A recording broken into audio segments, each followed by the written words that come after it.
ఇప్పుడు యాసంగి గురించి ఇస్తామని చెప్తున్నారా అంటే బోనస్ బోగస్ అయిపోయింది. ఈ విధంగా అనేక విషయాలలో పదవికి ఇప్పుడే వచ్చినాం కదా, ఇప్పుడే అబద్ధం ఆడితే ఎట్లా అనే ఇది కూడా లేకుండా అడ్డగోలుగా మాట్లాడుకుంటూ నానా బూతులు మాట్లాడుకుంటూ ఒకటే రకంగా కేసీఆర్ మీద ఏడ్చుకుంటూ వాళ్ళు పనిచేస్తూ ఉన్నారు. మీరు చూస్తూ ఉన్నారు. కాళేశ్వరం ప్రాజెక్ట్ దానిలో మేడిగడ్డ బ్యారేజు 100 కాంపోనెంట్లలో అదొక చిన్న కాంపోనెంట్. దాంట్లో కొంచెం ఇసుక జారి 2 పిల్లర్లు కుంగినాయి. అదేందో ప్రళయం బద్దలైనట్టు దేశమే కొట్టుకపోయినట్టు నేను 2-3 రోజుల తర్వాత టీవీలో కూర్చుంటున్నా. ప్రతి ఇంటికి చేరుకొని చెప్తా కాళేశ్వరం సంగతి ఏందో, ఎందుకు గట్టినమో. కాళేశ్వరం పుణ్యమే కదా ఎంత బ్రహ్మాండంగా ఈ జిల్లాలో నీళ్ళు వచ్చినాయి. ఏ విధంగా మిడ్ మానేరు ఎల్ఎండి నిండి ఉంటుండే, ఏ విధంగా చెరువులు చెక్ డ్యాములు మత్తళ్ళు దుంకుతుండే. చాలా దుఃఖం కలుగుతూ ఉంది మనసుకు.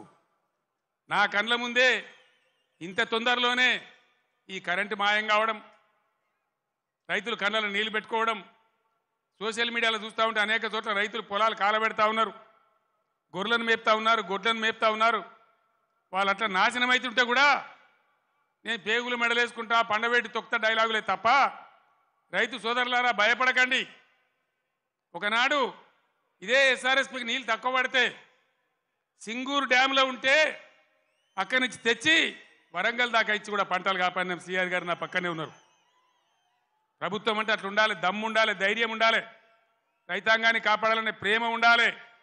ఆ ప్రేమ ఉంటే, ఆ సోయి ఉంటే ఇవాళ ఈ పరిస్థితి రాకపోవు. ఎంతసేపు కేసీఆర్ని మన బదనాం చేయొచ్చా, మేడిగడ్డ ఈ గడ్డ చెప్పి మన మన మన పనులలో ఒక పన్ను వదలవుతుంది. 32 పనులు రాలగొట్టుకుంటామా, మొత్తమే ఊడగొడతామా? ఏ పన్ను అయితే ఊగుతుందో ఆ పన్ను బాగు చేసుకుంటాం, కానీ మొత్తం పనులు అయితే రాలగొట్టుకోం కదా. ఒక 2 పిల్లర్లు మొత్తం 300 పిల్లర్లు ఉంటాయి కాళేశ్వరంలో. అలా కలిసే నదుల మీద, ఉపనదుల మీద, మెయిన్ గోదావరి మీద 300 పైచిలకు పిల్లర్లు ఉండేటువంటి కాళేశ్వరం ప్రాజెక్టులో 2 పిల్లర్లు కుంగిపోయినాయని అది భారతదేశమే మునిగిపోతున్నంత బొబ్బ చేసి కేసీఆర్ మీద బదనాం పెట్టాలనే పద్ధతిలో ఇలా చిల్లర రాజకీయం చేస్తూ ఉన్నారు తప్ప మరి రైతుల మంచినీళ్ళు ఇలా మార్చి 10-12కే ఇట్లా ఉంటే రేపు ఏప్రిల్ మే నెలలో ఏం కావాలి మన గతి? ఏం కాబోతా ఉన్నది? ఏం జరగబోతా ఉంది?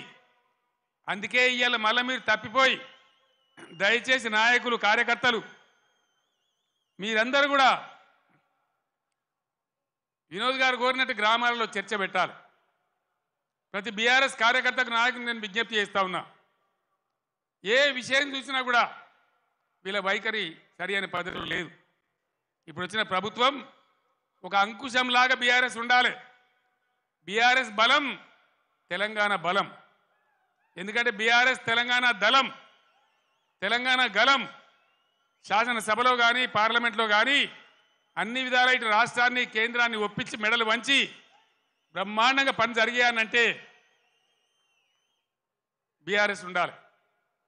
నేను మా ఎమ్మెల్యేలు వస్తే నేను చెప్పిన వాళ్ళు గెలిచిండ్రా 3 నెలల దాకా వాళ్ళని పనిచేయనండి, 4 నెలల దాకా వాళ్ళ వ్యవహారం ఏందో చూద్దాం, మన మీద వాళ్ళకి అధికారం వచ్చిందని ఈర్ష్యపడ్డట్టు అక్కస్తో ఉండొద్దు, మనం వదిలిపెడదాం వాళ్ళను, 4 నెలల తర్వాత కార్యాచరణ మొదలు పెడదామని అన్నాం.